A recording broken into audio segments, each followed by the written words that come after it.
10 hours. That's how long Grace had to survive in a negative 50-degree freezer. 8 months pregnant with twins, locked inside by the one person who had promised to protect her forever, her husband. But this isn't just a story about betrayal. It's about what happened when Derek Bennett made one critical mistake. He underestimated his wife, and he forgot about his billionaire enemy, the man he'd destroyed 7 years earlier, the man who happened to be working late 3 buildings away. What Derek planned as the perfect murder became the beginning of his own destruction. Because Grace didn't just survive that freezer. She delivered 2 babies alone, kept them alive in impossible conditions. And when rescue came, it came from the last person Derek ever wanted involved in his life. This is the story of the coldest night that forged the strongest woman. And trust me, you won't believe what happens next. The metal door slammed shut with a sound Grace would hear in nightmares for the rest of her life. The lock clicked, then silence. The kind of silence that screams. Grace Bennett stood in the industrial freezer, her breath already turning to mist. The digital display on the wall read negative 50 degrees Fahrenheit. Her light maternity dress provided no protection. The cold bit through the thin fabric immediately. "Derek?" Her voice echoed off steel swall. "This isn't funny." No answer. She moved toward the door. The handle wouldn't budge. She tried again. Pull, pull, pull. The same desperate motion people make when checking a locked door, knowing it won't open but unable to stop trying. Her hands shook. Not from cold yet, from something worse. Recognition. Derek's voice crackled through the intercom speaker. "I'm sorry, Grace. I really am." She pressed her palm against the frozen door. "Let me out, please. The babies." But the life insurance pays triple for accidental death. His voice stayed calm, too calm. "And you were never supposed to be here this late." Grace's knees weakened, 8 months pregnant with twins, standing in a freezer set to negative 50 degrees. Her husband's voice explaining why he was killing her. "You planned this," she whispered. "The late-night call was genius, wasn't it? Come help me with inventory. Bring no one. Leave your phone in the car so it doesn't get damaged by the cold." He almost sounded proud. "Every word you believed." Grace's throat tightened. 5 years of marriage. Every kiss had been a calculation. Every "I love you" was him checking if the policy was still active. "Derek, please, think about your children." "I am thinking about them." The intercom crackled. $2 million thinks about them very well. Much better than a pharmaceutical manager's salary with 400,000 in gambling debts. The intercom went silent. Grace pounded on the door. "Derek! Derek! Come back!" Nothing. She was alone.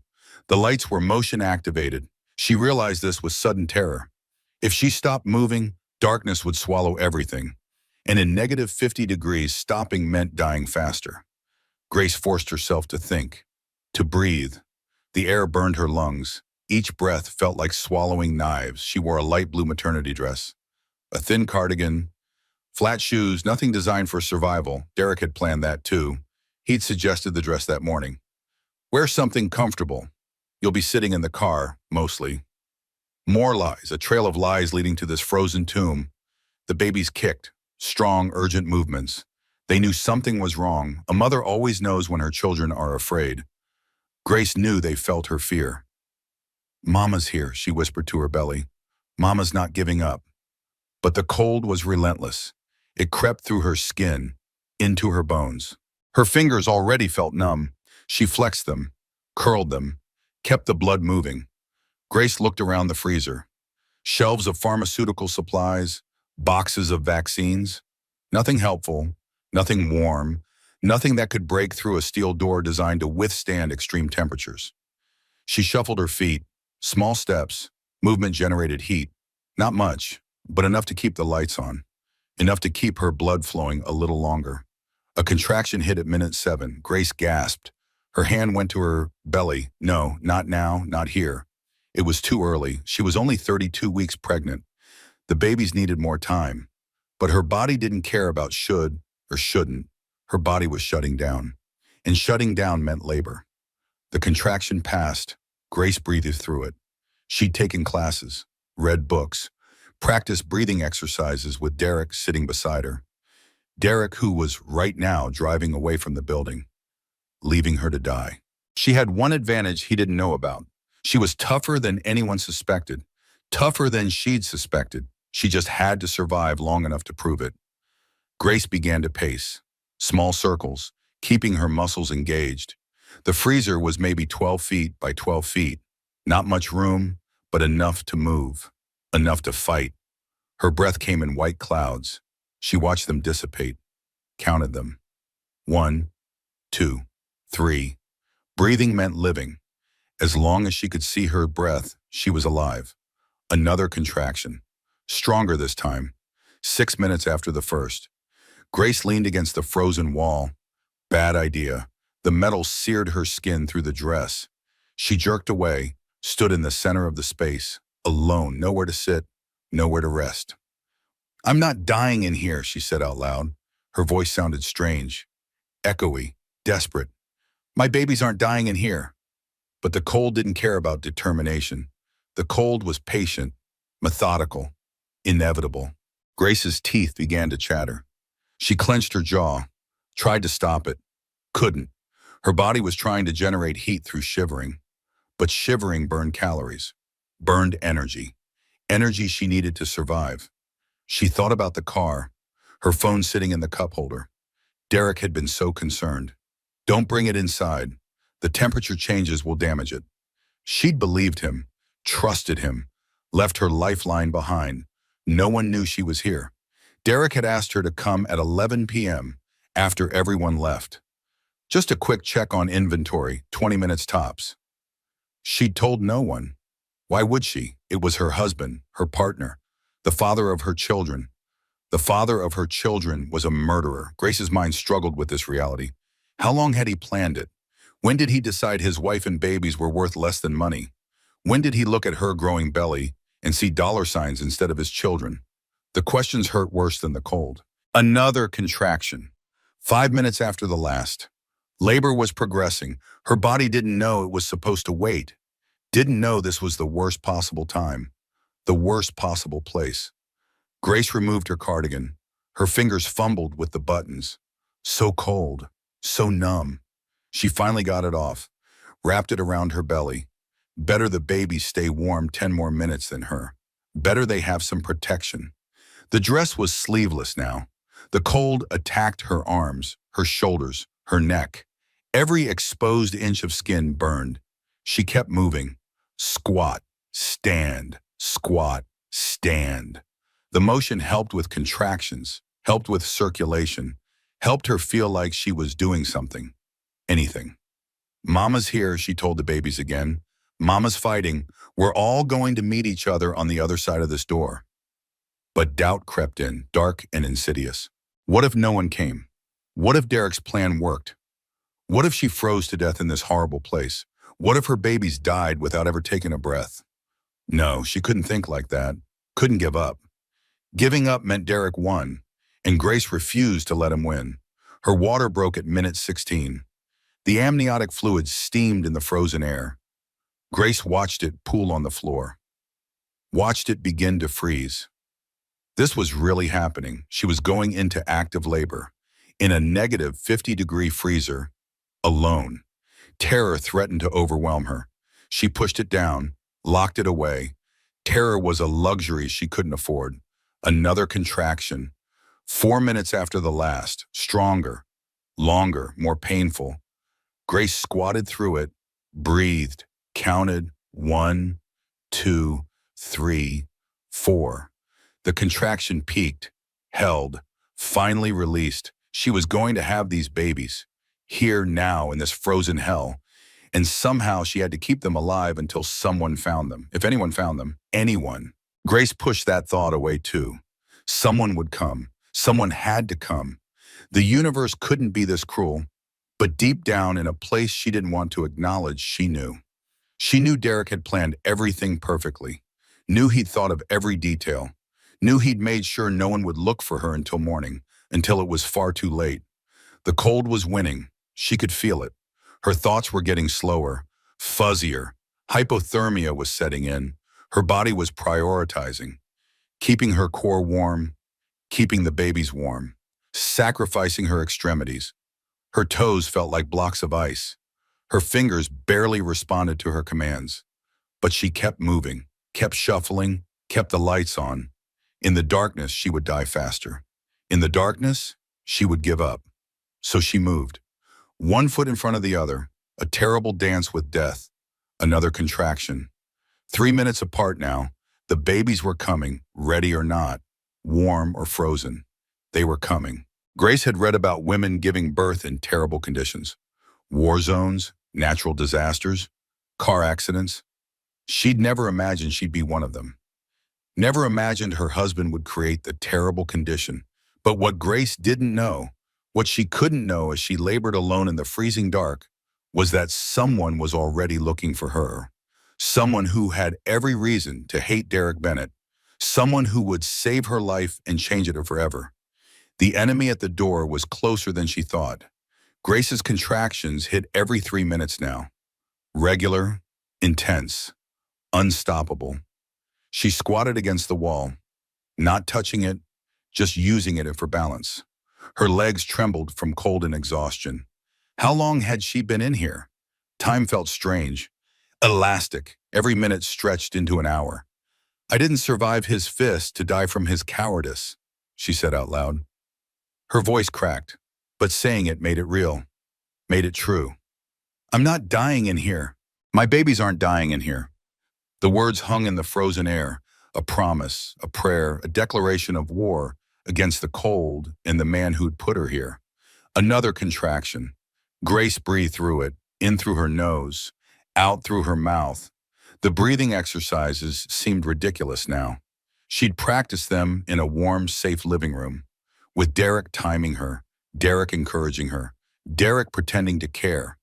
Every memory was tainted now, every good moment poisoned by the truth. He'd been planning to kill her. For months, maybe since the day she told him about the twins. The contraction peaked. Grace groaned. The sound echoed off the metal walls. No one to hear, no one to help, just her and the babies in the killing cold. She had to push soon. Her body screamed for it. But where? How? There was nothing sterile here, nothing warm, nothing safe. Just frozen metal and pharmaceutical supplies and the growing certainty that she was going to die. No, stop. Don't think like that. Grace forced her mind to focus. What did she know? She knew labor. She knew birth. She'd read books, watched videos, talked to her doctor 100 times. Women had been giving birth for thousands of years. She could do this, but not in negative 50 degrees. No one could do this in negative 50 degrees. Her body disagreed. Her body didn't care about temperature or safety or the fact that this was impossible. Her body was shutting down from hypothermia, and a shutting down body went into crisis mode, which meant labor, which meant the babies were coming whether she was ready or not. Grace moved to the center of the freezer, squatted, tried to remember everything she'd learned. Support the head, clear the airway, keep the baby warm, stimulate breathing if necessary, keep the baby warm. In a negative 50-degree freezer, the cruel joke of it almost made her laugh. Almost. But laughing would waste energy, and energy was life. Another contraction. Stronger. The urge to push overwhelmed her. Her body took over. Instinct replaced thought. Grace pushed. The pain was incredible, searing, all-consuming. But pain meant she was still alive. Pain meant her body was working. Pain meant her babies were coming. She felt the baby crown, felt the ring of fire everyone talked about.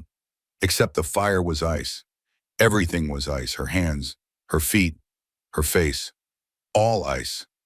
Come on, baby, she whispered. Come on, Mama's got you. Another push. The head emerged.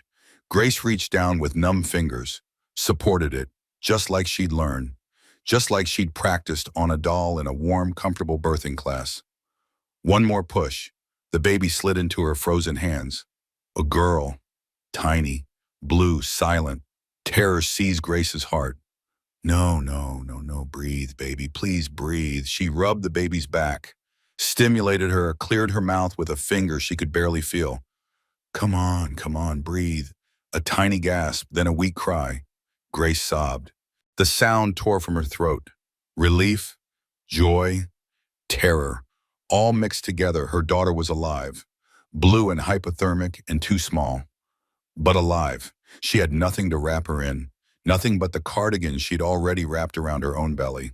Grace took it off, wrapped the tiny body, held her daughter against her chest, skin to skin, the only warmth she could offer. "Mama's here," Grace whispered. "Mama's got you. You're so strong, so perfect." But there was no time to bond, no time to marvel, because another contraction hit. Hard, fast, the second baby was coming. Grace couldn't do this, couldn't deliver another baby while holding the first, couldn't keep one warm while birthing the second. It was impossible. But impossible was all she had. She adjusted her position, held her daughter tight against her chest, felt the baby's weak heartbeat, felt her tiny breaths. She was alive. Grace had to keep her alive. Another push. Grace bore down, felt the second baby coming, faster than the first. Her body knew what to do now, knew the path. The second twin slid out with less resistance. A boy, also tiny, also blue, also silent. Grace had no hands left. One arm held her daughter, the other tried to support her son. She couldn't rub his back, couldn't stimulate him properly, could only hold him and pray. "Please, God, please, not like this." The baby gasped, coughed, made a thin, reedy cry. Alive. Both of them alive, against every odd, against all logic. Alive. Grace had no way to cut the umbilical cords, no clean scissors, no sterile anything. So she didn't. She held both babies against her chest, let the placentas deliver naturally, tried to share what little warmth remained in her body. She was going to die. She knew that now. Hypothermia had progressed too far.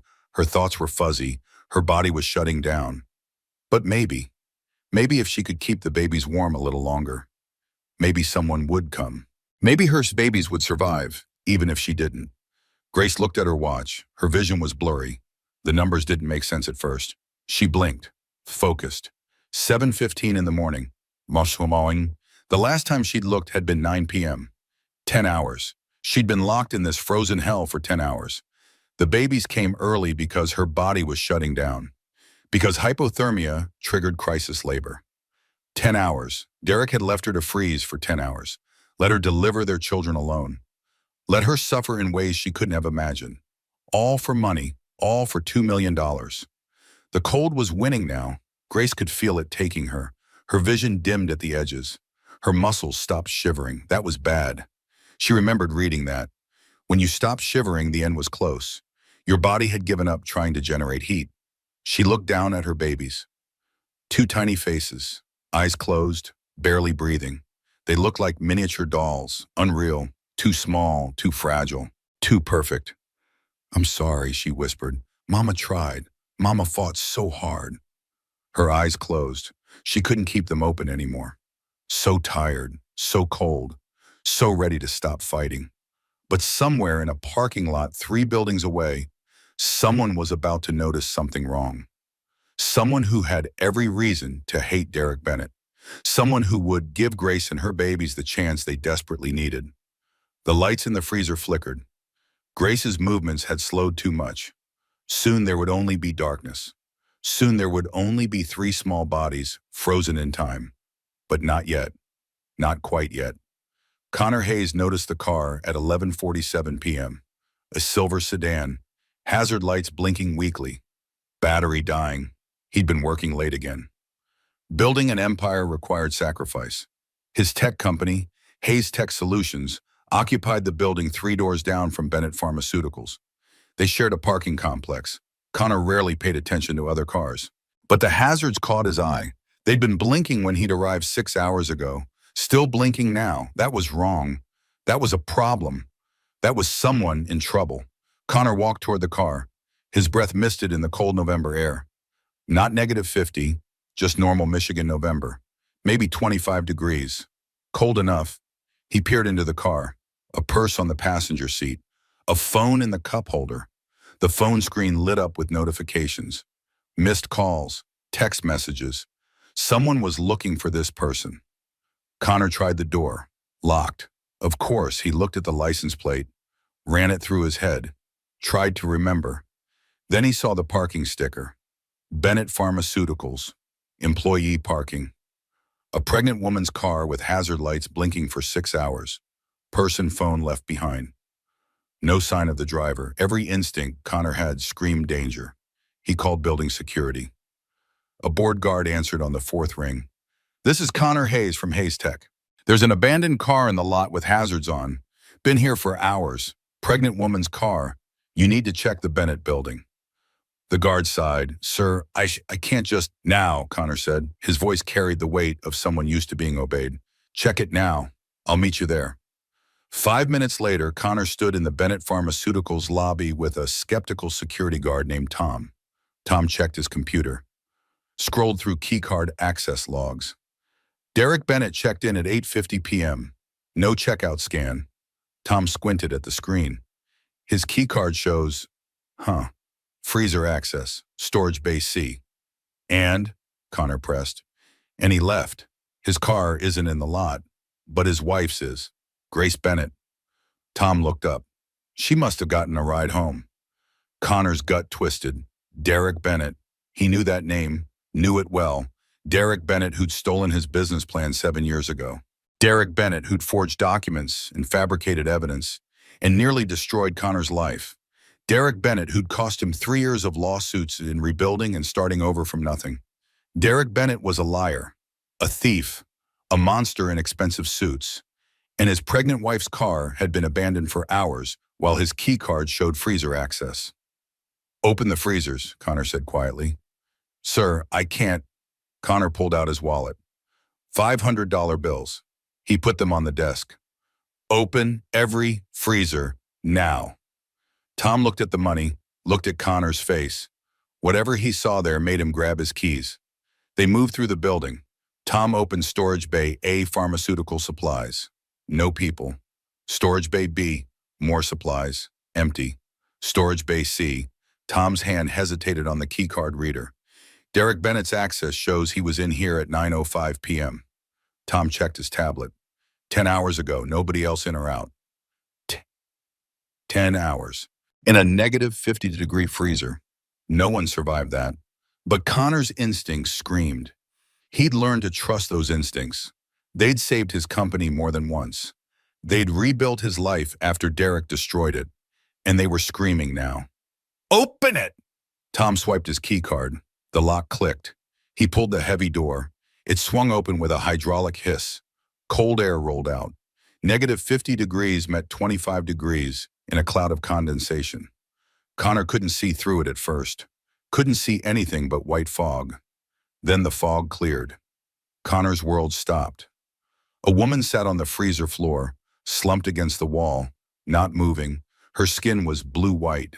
Her lips were purple. Her eyes were closed. And in her arms, wrapped in a small cardigan, was a tiny baby. Connor was moving before his brain caught up. He dropped to his knees beside her, felt for a pulse. Weak. Barely there, but there. "Call 911, Shai!" he shouted at Tom. "Now!" Tom fumbled for his phone. Connor looked at the woman, Grace Bennett, Derek's wife. He'd never met her, but he'd seen photos, company events, social media, always smiling, always beside Derek. Now she sat frozen, dying, holding a baby that might already be dead. Connor felt the baby, also cold, also blue, but a faint heartbeat, faint breathing, alive, somehow alive. He looked down, saw the umbilical cord, saw the second baby, still attached, crying weakly, a sound like a kitten. His mind couldn't process it, couldn't comprehend it. She delivered 2 babies, alone, in a negative 50-degree freezer, and they were all still alive.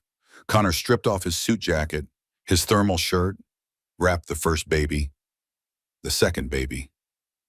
Grace's eyes fluttered open, unfocused, delirious. "Please," she whispered, "don't let them die. Please, they're so small." That prayer, every mother's prayer in her darkest moment, Connor felt it pierce his heart. "I've got them," he said. "I've got you. Stay awake. Help is coming." "He locked me in." Grace's voice was barely audible. "My husband, Derek, he locked me in here." Connor's blood turned to ice. Not from the freezer, from rage. Pure, incandescent rage. Derek hadn't just stolen from him, hadn't just lied and cheated and destroyed.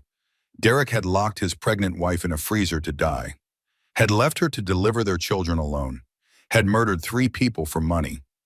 Except he'd failed, because Connor had noticed, because Connor's instincts had screamed, because the universe for once had intervened. Paramedics rushed in. Connor stepped back. Let them work. Watch them assess. Wrap. Stabilize. Move Grace and the babies onto stretchers. Rush them to the ambulance. Tom stood beside him, shaking. Did she say her husband locked her in? Yes, Connor said quietly. We need to call the police. Yes, but Connor was already thinking ahead, already planning. Derek Bennett had tried to commit the perfect murder, had come within minutes of succeeding, and Connor had evidence. Security footage, keycard logs, timeline documentation. Derek had finally made a mistake, and Connor was going to make sure he paid for it. Not just for what he'd done to Grace and the babies, for everything, for all of it. For 7 years of waiting and building evidence and documenting lies, this was the moment, the reckoning, the end of Derek Bennett's carefully constructed life. Connor followed the ambulance to the hospital. He didn't know Grace, didn't owe her anything, but he knew Derek, and he knew evil when he saw it, and he wasn't going to let evil win, not this time. In the ambulance, Grace held her babies. Paramedics worked frantically. Too cold, too small, too much trauma. The odds were terrible, but they were alive. Against every law of nature and medicine and common sense, they were alive. Grace's mind drifted. Memories flooded in. Things she'd ignored, things she'd explained away, things she'd pretended were normal. The push down the stairs at 5 months. Derek's hand on her back, then her tumbling. Him saying she tripped, her believing him. The food poisoning only she got. Him bringing her dinner, her getting violently ill. Him suggesting bad takeout, her accepting the explanation. The car brakes that failed.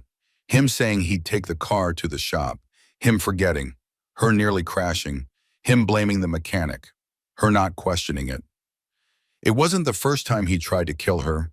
It was just the first time she couldn't pretend it was an accident. Ma'am, stay with us. A paramedic's voice. What are your babies' names? Names, she hadn't named them, hadn't had time, hadn't thought past survival. Emma, she whispered, and Noah. She'd always loved those names, classic, simple, strong. Derek had wanted Junior, had wanted to name the boy after himself. Grace had pushed back. Thank God she'd pushed back. Her son wouldn't carry a monster's name. The hospital appeared through the ambulance windows. Bright lights, lots of people, movement, urgency. Grace closed her eyes, let them take her, let them save her babies, let herself drift into darkness. She'd fought long enough. Now others could fight for her. Your babies are alive. The words filtered through fog. Grace tried to open her eyes, tried to move, couldn't. Everything hurt. Everything felt heavy and wrong and distant. Grace, can you hear me? Your babies are alive. Grace forced her eyes open. Hospital room, white walls, beeping machines. An older woman in scrubs sat beside the bed. Kind eyes, gray hair, competent hands. I'm Dr. Vivian Matthews. You're in the intensive care unit. You've been unconscious for 48 hours, but your babies are alive, both of them. 48 hours, 2 days. Grace's mind struggled to catch up. The freezer, the birth, the cold, the man who'd found them. My babies. Grace's voice was barely a whisper. Where are my babies? In the NICU, neonatal intensive care unit. They're critical but stable. Your daughter is 3 pounds 2 ounces. Your son is 2 pounds 14 ounces. 32 weeks gestation. Born at -50 degrees. By every medical standard, they shouldn't have survived. But they did. Grace tried to sit up. Pain shot through her body. She gasped. Don't move too quickly. You have severe frostbite. We had to amputate 3 toes on your left foot. Your hands have significant nerve damage. You have hypothermia-related organ stress. But you're alive, Grace, EI's phrase. All three of you are alive. Dr. Matthews leaned forward. Her expression shifted from clinical to something else. Anger. Your husband filed a missing persons report 16 hours after locking you in that freezer. He claimed you'd run away, said the pregnancy hormones made you unstable. He was very convincing, until security footage showed him leaving the building alone after accessing the freezer. Grace closed her eyes. Of course he did. Of course he had a story ready. Derek always had a story ready. Is he arrested? Yes, attempted murder, 3 counts, 1 for you, 1 for each baby. The police want to talk to you when you're ready, but there's no rush. Focus on healing. Focus on your babies. Grace looked at her hands, bandaged. She tried to move her fingers. Some responded, some didn't. Her feet, bandaged, 3 toes gone. She'd never wear open-toed shoes again, never walk the same, never be the same. But she was alive. Her babies were alive. Scars were the price of survival. She'd pay that price gladly. I want to see them. Emma and Noah. I want to see my babies. Dr. Matthews nodded. I'll have a nurse bring a wheelchair. They can't come out of the isolates yet. Too fragile. But you can see them. Talk to them. Be close to them. 20 minutes later, Grace sat in a wheelchair in the NICU. 2 isolates, 2 tiny bodies attached to wires and tubes and machines. So small, so impossibly small. Like dolls, like miracles. Emma had dark hair. Noah was blonde. Emma's face was round. Noah's was long. They looked nothing alike. Fraternal twins, 2 complete individuals who'd survived the impossible together. Grace reached through the isolate opening, touched Emma's tiny hand, felt Noah's soft hair, whispered to them, Mama's here. Mama's so proud of you. You're fighters, both of you, just like me. A nurse stood nearby, young, kind face. Name tag said Jennifer. They're amazing, Jennifer said. The doctors keep saying it's impossible. Babies born in those conditions shouldn't survive. But these 2 are fighters. They get it from their mother, a male voice said behind Grace. Grace turned. A man stood in the doorway. Tall, dark hair, expensive suit, kind eyes. She recognized him from the freezer. From the moment before everything went dark. You saved us, Grace said. Connor Hayes walked closer. I just noticed a car. Anyone would have done the same. But you did it. You called. You checked. You didn't ignore it. Grace's voice broke. You saved my babies' lives. Connor knelt beside the wheelchair, met her eyes. Your husband locked you in that freezer to die. You delivered 2 babies alone. You kept them alive for 10 hours in negative 50 degrees. You saved them. I just opened a door. You're Connor Hayes, Derek's old business partner. Enemy, Connor corrected quietly. He stole from me, lied about me, cost me 3 years of my life. But right now I'm here because you need help. Because Derek's defense team is expensive. Because his mother is hiring the best lawyers money can buy. And you need someone who won't be intimidated. Grace processed this. Derek's mother, Marjorie. Of course, Marjorie, who always excused Derek's behavior. Marjorie, who blamed Grace for everything. Marjorie, who'd never once acknowledged her grandchildren. Why would you help me? Connor's answer was simple. Because I know who Derek really is, and I have the resources to prove it. A woman rushed into the NICU, red hair, freckles, tears streaming down her face. Grace! Oh my God, Grace! Rachel Morrison, Grace's best friend since college. The one person Derek hadn't managed to completely alienate. Rachel hugged Grace carefully, sobbed into her shoulder. I came as soon as I heard. The news said, they said attempted murder. I couldn't believe. I didn't want to believe. It's true, Grace said quietly. All of it. He locked me in a freezer. He tried to kill us for insurance money. Rachel pulled back, looked at the isolates, at Emma and Noah. Your babies. Grace, your babies are so beautiful. They're alive. That's all that matters. They're alive. But Grace's mind was flooding with memories now. Things she'd explained away. Red flags she'd ignored. A cage built 1 bar at a time. The way Derek insisted on controlling their money. every purchase questioned, every expense analyzed. Her marketing job that suddenly wasn't good enough. Her friends who were bad influences. Her family who didn't understand them. The isolation had been gradual. So gradual she hadn't noticed until she looked up one day and realized Derek was her only connection to the world. Derek controlled everything. Derek decided everything. Derek was everything. And somewhere along the way, Grace had disappeared. The vibrant woman who'd graduated top of her class had become a shadow, a ghost, a wife who existed to serve her husband's needs. I know what people will ask, Grace said suddenly.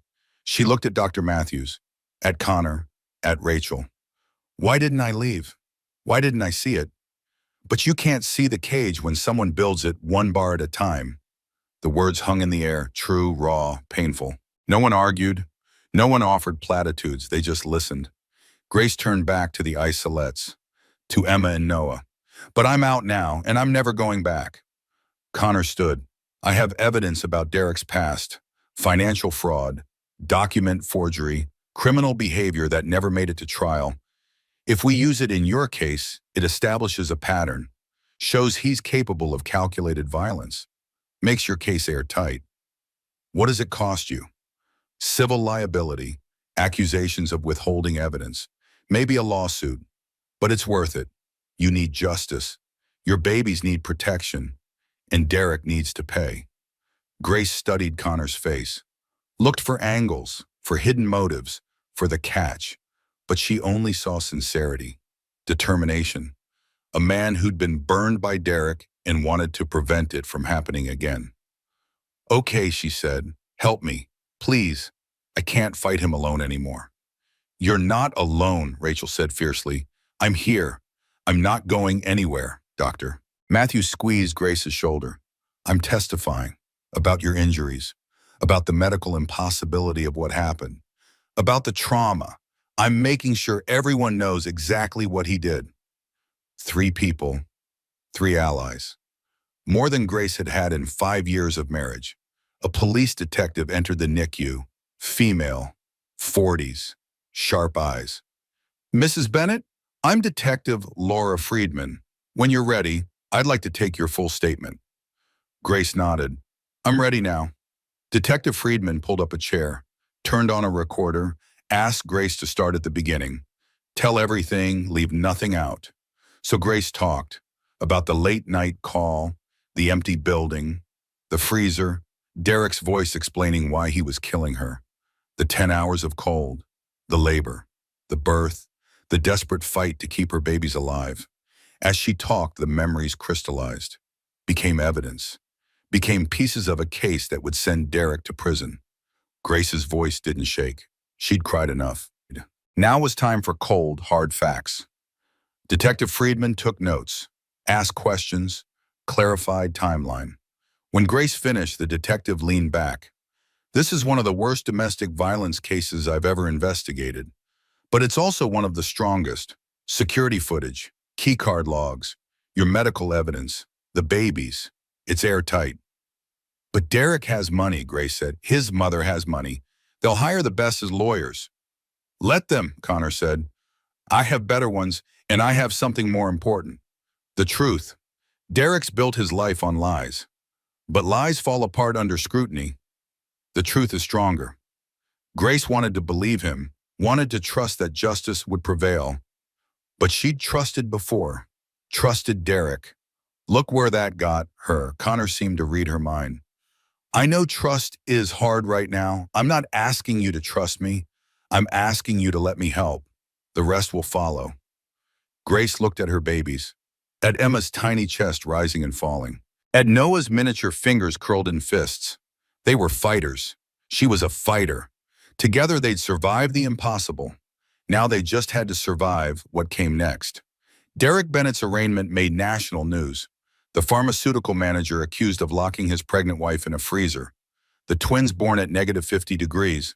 The miraculous survival. Grace watched from her hospital bed. Derek wore an expensive suit. His hair was perfect. His expression was devastated. He looked like the grieving husband, the confused victim, the man whose world had fallen apart. The judge set bail at $5 million. Derek's lawyer immediately posted it. Marjorie Bennett wrote the check without hesitation. Derek walked out of the courtroom a free man. Grace's hands shook, not from frostbite, from rage. He tried to murder us, and people are defending him. Her hospital room had become command central. Rachel brought clothes and toiletries. Connor brought legal documents. Matthews coordinated medical care. Detective Friedman provided updates on the investigation. But the news coverage was shifting. Some outlets called it a domestic dispute gone wrong. Some questioned Grace's version of events. Some wondered if she'd been unstable and hormonal and confused. Derek's narrative was everywhere. He loved his wife. He was devastated by these false accusations. It was a terrible misunderstanding. He'd locked the freezer for inventory purposes and assumed Grace had already left. The pregnancy hormones had made her paranoid. She was making wild accusations. He would never hurt his family. He cried during interviews, broke down during press conferences. His mother stood beside him, vouched for his character, called Grace vindictive and manipulative and unstable. "He's gaslighting the entire country," Rachel said. She paced the hospital room. "People are believing him. I'm seeing comments, saying you're lying, saying you're trying to take his money, saying pregnancy made you crazy." Grace stared at the TV, at Derek's tearful face, at Marjorie's righteous indignation, at the narrative being built, brick by brick, lie by lie. "That's what he does," Grace said quietly. "He lies. He manipulates. He makes you doubt reality. It's who he is." Her phone rang. Unknown number. Grace almost didn't answer, but something made her. Some instinct. "Grace, it's Marjorie." Derek's mother. Grace's throat tightened. "What do you want?" "I want you to drop these ridiculous charges. Derek made a mistake. He's devastated. But you're being vindictive, using the babies as leverage. It's cruel." Grace's voice stayed level. "He locked me in a freezer to die for insurance money. That's not a mistake. That's attempted murder." "You always were dramatic, hormonal. Derek said you needed psychiatric help." Maybe he was right. Grace hung up, deleted the voicemail that followed without listening. That final press of the delete button. The one that said, "I'm done pretending. I'm done trying to convince you. I'm done caring what you think." Connor arrived 30 minutes later. Expensive suit, grim expression, papers in hand. "We need to talk." He sat, laid out documents. Derek had gambling debts, $400,000 owed to some very dangerous people. "Your life insurance policy is $2 million. He increased it 6 months ago without telling you." Grace felt sick. How long was he planning this? "At least 9 months, since you got pregnant." The freezer door was tested multiple times over the past 6 months. He researched hypothermia timelines, practiced his story. This wasn't impulse. This was calculated. Detective Friedman entered with more evidence. Security footage showed Derek entering the freezer with Grace, showed him leaving alone 20 minutes later, showed him driving away, showed him returning 16 hours later to discover her missing. "He filed the missing persons report from his car," Friedman explained. "Claimed you'd called him saying you needed space. Claimed you'd run away before. Lied about your mental health. Built an entire narrative before anyone even knew you were missing."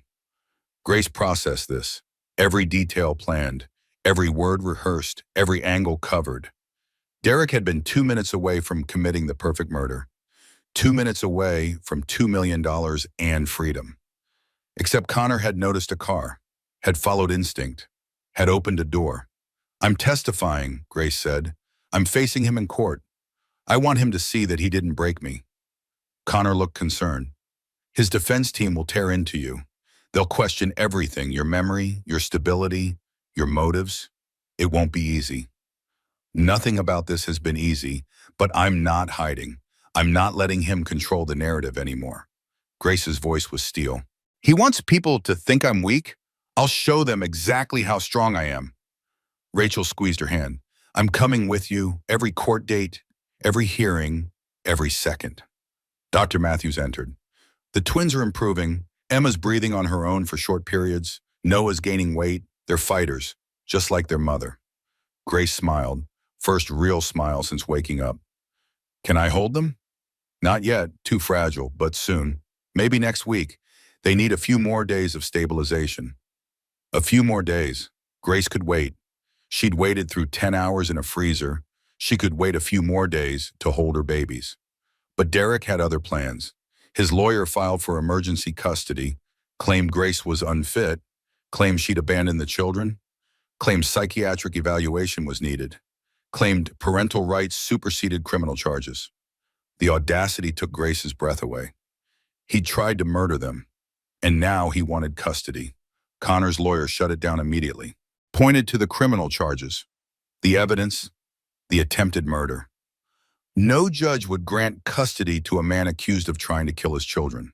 The petition was denied within hours.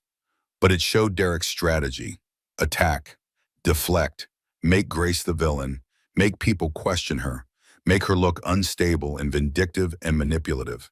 It was the abuser's playbook, the one Grace had lived with for 5 years, the one she knew by heart. Except now, she wasn't alone. Now she had allies.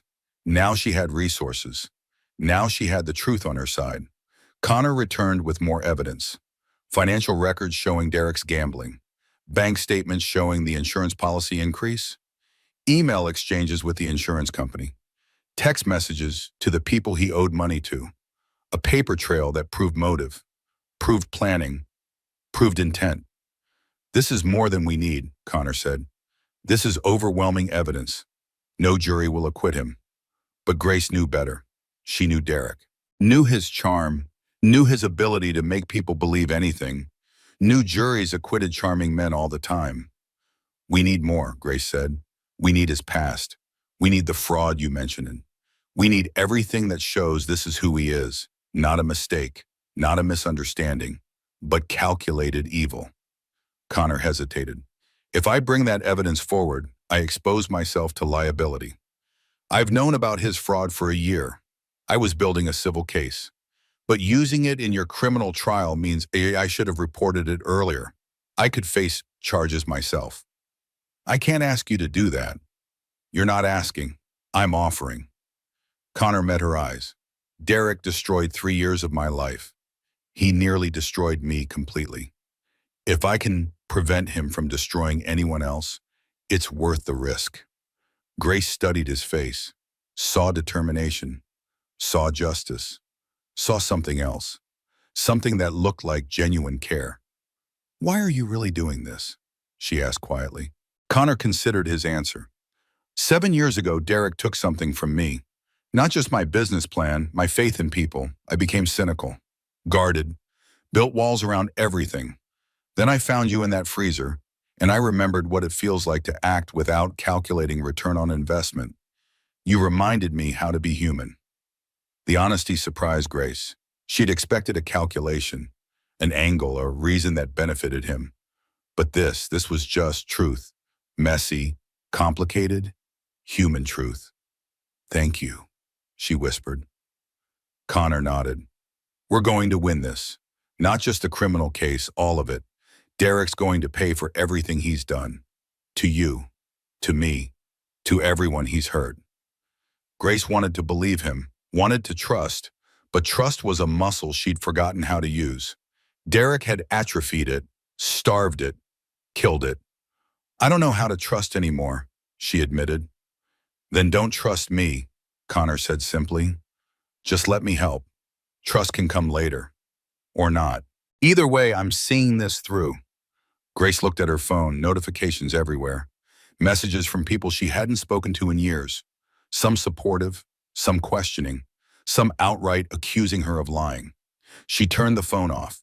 She didn't need their opinions, didn't need their validation, didn't need anything except to heal and protect her babies and make sure Derek paid for what he'd done. Starting over felt impossible, but staying in Derek's world felt worse. So Grace chose impossible, chose hard, chose freedom over familiar pain. She was done being a victim, done being weak, done apologizing for surviving. Derek wanted her dead. Instead, she was alive, angry, and ready to fight. Connor's father arrived on a Tuesday. Theodore Hayes, 62 years old, retired judge, silver hair, sharp mind, the kind of man who commanded respect just by entering a room. He brought files, boxes of them, 7 years of evidence carefully compiled and documented. Email chains, financial records, forged signatures, witness statements, a complete picture of Derek Bennett's fraud. Grace sat in her hospital room. She graduated to a regular room now, no longer critical, just recovering. The twins were still in NICU, but improving daily. Small victories, but victories nonetheless. Theo laid out the evidence methodically. 7 years ago, Derek and Connor were business school classmates. They developed a software platform together, a revolutionary database system. Connor did most of the work. Derek handled the business side. Connor picked up the story. Derek approached investors without me, presented the platform as his sole creation, forged my signature on transfer documents. When I found out and tried to expose him, he fabricated evidence that I'd embezzled from our account. The accusations nearly destroyed Connor, Theo continued. Lost investors, lost reputation, spent 3 years fighting lawsuits Derek initiated. By the time the truth emerged, Derek had sold the platform, made millions, disappeared into the pharmaceutical industry. Grace processed this. Why didn't you press charges? Statute of limitations on the fraud had passed, Connor said bitterly, and the embezzlement charges, while false, had just enough manufactured evidence to make me look guilty. Fighting them would have cost more than I had, so I let it go, rebuilt from nothing, focused on creating something Derek couldn't touch. But you documented everything. Every email, every transaction, every lie. Connor pulled out a folder. Last year, a whistleblower from Derek's first company came forward, someone who'd witnessed the fraud, who had copies of the original documents, who could testify that Derek forged my signature. Theo leaned forward. If we use this in your criminal case, it establishes a pattern, shows Derek is capable of calculated deception for financial gain, shows this isn't a one-time mistake, but a lifelong pattern of manipulation and violence. But, Connor added, it also exposes me to civil liability. I've had this evidence for a year. Prosecutors could argue I should have come forward earlier. That I withheld evidence of a crime, Derek's lawyers will definitely argue it. Grace looked between them, father and son, both willing to risk themselves for her case, for justice, for truth. Why would you take that risk? Theo's expression softened. Because I spent 30 years on the bench. I saw a lot of cases, a lot of victims, a lot of abusers who walked free because victims were too scared or too unsupported to fight back. If I can help even one victim get justice, it's worth whatever consequences come. Grace felt something crack in her chest, not breaking, opening, the hard shell she'd built around herself. The armor that kept everyone out, it was cracking. Just a little, just enough to let in the possibility of trust. Use it, she said, use all of it. I don't care about the risk. I care about keeping my babies safe. I care about making sure Derek never does this to anyone else. Connor nodded. I'll bring it to the prosecutor today. He left. Theo stayed, looked at Grace with kind eyes, the same kind eyes Connor had. My son likes you, he said gently. I can see it, but he won't push. He knows you've been through hell. He knows trust takes time. Just don't punish him for what Derek did. Not all men are monsters. I know that, Grace said. But did she? 5 years with Derek had taught her that men lied, men manipulated, men used love as a weapon. How did you unlearn that? Give him time, Theo suggested. Give yourself time. Focus on healing. Focus on those beautiful babies. The rest will sort itself out. After Theo left, Grace sat with her thoughts, tried to process everything. Derek's history of fraud, Connor's sacrifice, the evidence that would seal Derek's fate, the cost it would exact from Connor. Why would someone do that? Why would Connor risk so much for her? For babies that weren't his? For a woman he barely knew? The only answer that made sense was the one Theo had hinted at. Connor cared, actually cared, without agenda, without calculation, just genuinely wanted to help. Grace didn't know what to do with that, hadn't experienced it in 5 years, maybe longer. Derek had always had angles, always wanted something, always calculated versus benefit. But Connor just showed up, helped, asked for nothing. It was disorienting. A nurse wheeled Grace to NICU for her daily visit. Emma and Noah were off ventilators now, breathing on their own, still tiny, still fragile, but stronger every day. Grace reached into the isolettes, touched their soft skin, counted fingers and toes, marveled at their perfection. "Mama's here," she whispered. "Mama's fighting for you. We're going to be okay. All of us." Emma's eyes opened, looked directly at Grace, that moment of connection. Mother and daughter, two souls recognizing each other. Grace's heart swelled until it felt too big for her chest. "You're so strong," Grace told her. "You survived the impossible. You're a fighter, just like me." Noah yawned. Tiny mouth, tiny nose, tiny everything. But fierce, Grace could see it already. Her son had survived -50 degrees. He could survive anything. "We're going to build a good life," Grace promised them. "A safe life. No more fear, no more walking on eggshells, just us, just peace." But doubt crept in. What kind of mother can't keep her children safe? What kind of mother doesn't see the danger until it's too late? What kind of mother lets her babies be born in a freezer? Grace's eyes filled with tears. She was failing them, had failed them, would continue to fail them, because she was broken, damaged, not enough. "That's not true." Grace looked up. Connor stood in the doorway. Had he been there the whole time? Had he heard her spiraling? He walked closer, looked at the babies.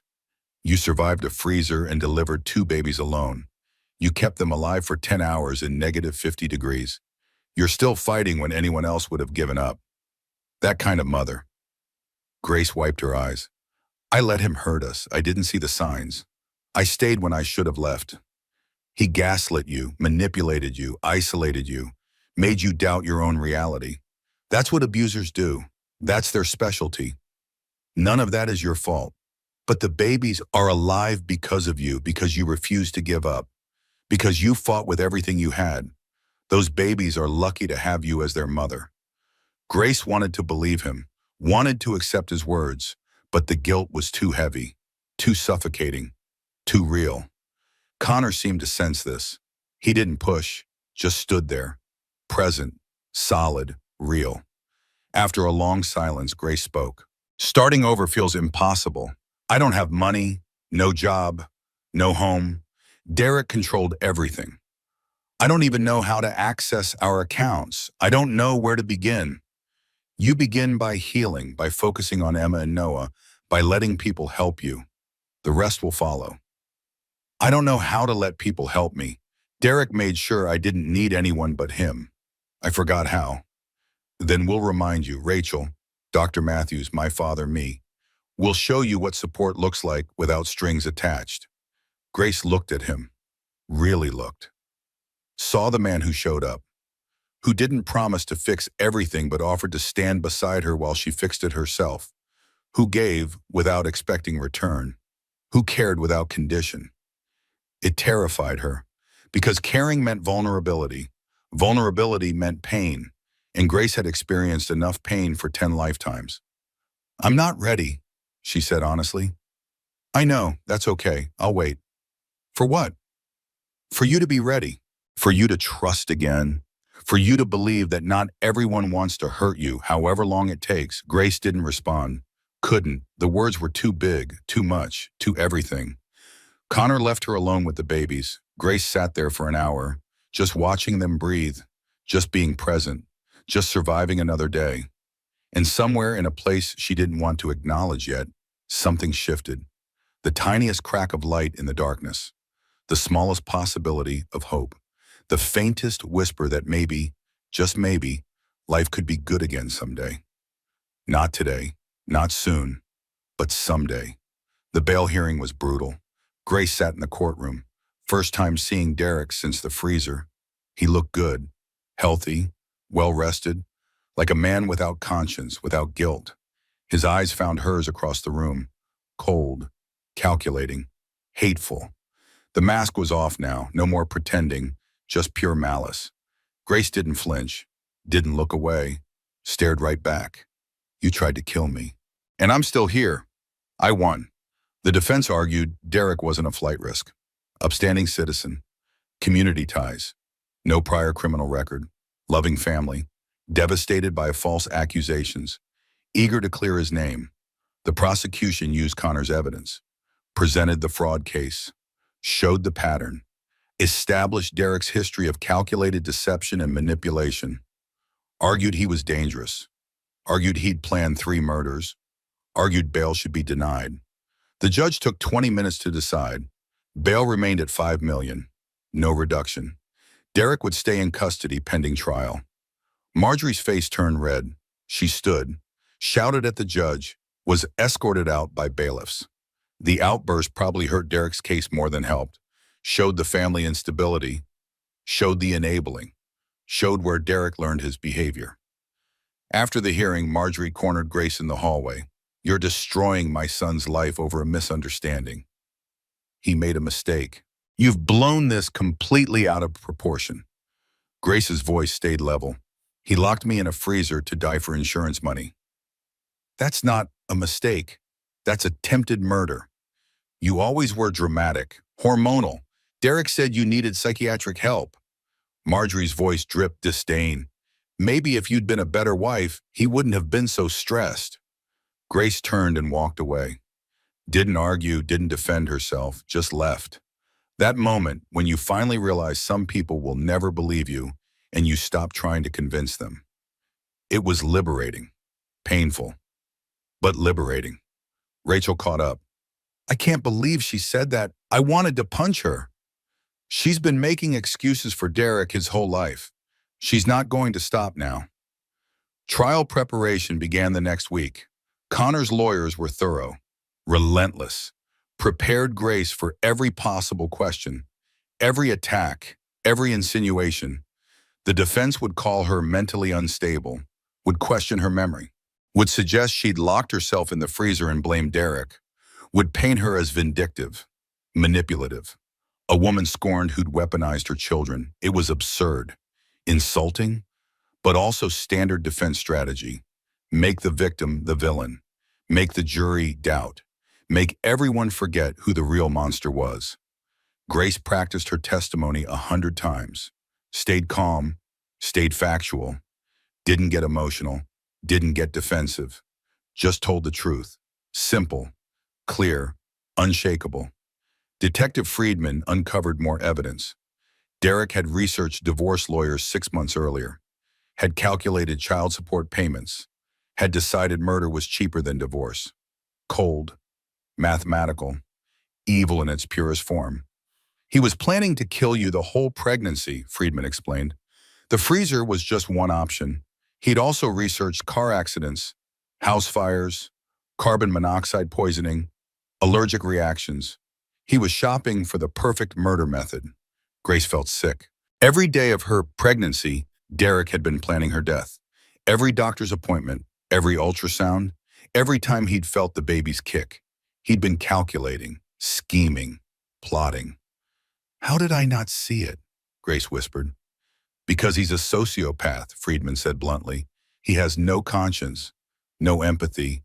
He can fake emotions perfectly. That's his gift and his danger. The twins came home from NICU on a Thursday, still small but stable. Home health nurses visited daily. Grace learned to feed them, burp them, change them, love them. She moved into a rental apartment, small, safe, far from Derek's world. Rachel helped set it up. Connor provided furniture. Dr. Matthews recommended pediatricians. Theo handled legal paperwork. Grace had a team now, people who showed up, people who cared, people who didn't want anything except to help.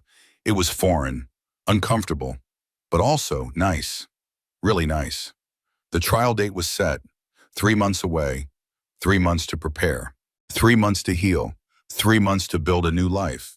But Derek's lawyers filed motion after motion, tried to exclude evidence, tried to delay the trial, tried to get charges reduced, tried everything possible to help their client avoid consequences. Connor's lawyers fought back. Every motion, every delay, every tactic. They were relentless, expensive, worth every penny. "Why are you paying for all this?" Grace asked Connor one evening. He'd stopped by with dinner. Thai food, Grace's favorite. How did he know that? "Because I can. Because you need it. Because Derek doesn't get to win. But the cost, your legal fees, my apartment, the furniture, the nurse, it's tens of thousands of dollars." Connor shrugged. "I'm a billionaire. That's not bragging. Just fact. I have more money than I'll ever spend. Using it to help you and your babies? That's the best investment I could make. I don't know how to repay you. I don't want repayment. I want you safe. I want Emma and Noah safe. I want Derek in prison where he belongs. That's payment enough." Grace studied his face, looked for the angle, the manipulation, the cost that would come due eventually, but found none. Just sincerity, just genuine care, just a man trying to help because helping was right. "I don't know what to do with you," Grace admitted. Connor smiled. "You don't have to do anything. Just focus on your babies. Focus on healing. Focus on building the life you want. I'll be here if you need me, or not. No pressure, no expectations." After he left, Grace sat with Emma and Noah, fed them their bottles, watched their eyes flutter closed, felt their weight in her arms. So precious, so perfect, so worth fighting for. "Mama's going to make sure you're safe," she whispered. "Mama's going to make sure that man never hurts you. Mama promises." But promises were easy. Keeping them was hard. The trial loomed. Derek's lawyers were good, really good. They'd find ways to twist the truth, to make Grace look bad, to create reasonable doubt. Grace had to be better, had to be stronger, had to be unbreakable, because her babies depended on it, because justice depended on it, because every woman who'd ever been abused depended on it. She wasn't just fighting for herself anymore.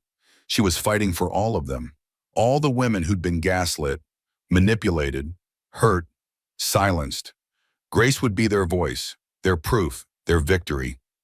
Derek tried to break her. Instead, he forged her into someone who couldn't be broken. And that was his biggest mistake. The trial began on a Monday in February. Cold, gray, appropriate weather for judging a monster. Grace sat at the prosecution table, wore a navy blue suit. Rachel had helped her pick it out. Conservative, respectful, strong. The kind of outfit that said, "Take me seriously," without saying anything at all. Derek sat at the defense table. Expensive suit, perfect hair, wounded expression. The image of a man wrongly accused. Grace's stomach turned. Jury selection took 2 days. The prosecution wanted women, parents, people who'd understand the horror of locking a pregnant woman in a freezer. The defense wanted men, childless people, anyone who might see Grace as hysterical or manipulative. They ended up with 7 women and 5 men, ages ranging from 28 to 65, mixed backgrounds, some parents, some not, a representative cross-section. It would have to be enough. Opening statements painted 2 different realities. The prosecution told the truth. Derek's calculated plan, the freezer, the birth, the attempted murder. Simple, clear, horrifying. The defense told a story. A misunderstanding, a tragic accident, a mentally unstable wife making false accusations, a man being railroaded by an ambitious prosecutor. Lies wrapped in rhetoric, but effective lies.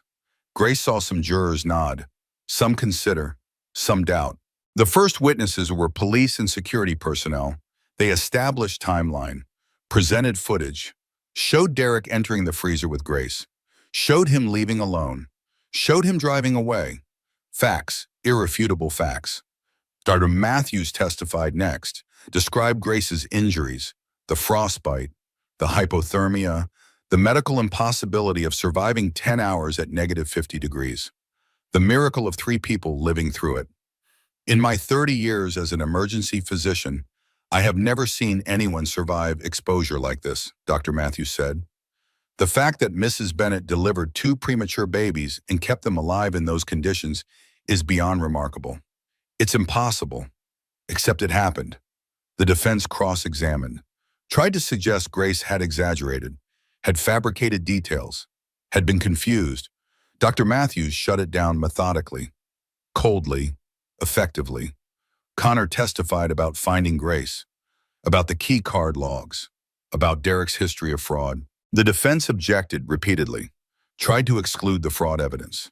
The judge allowed it as pattern evidence, showed Derek's capacity for calculated deception.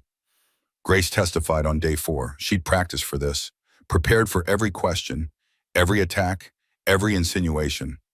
But sitting in the witness box, facing Derek across the courtroom, all the preparation felt inadequate. The prosecutor asked her to describe the night. Grace took a breath, started at the beginning.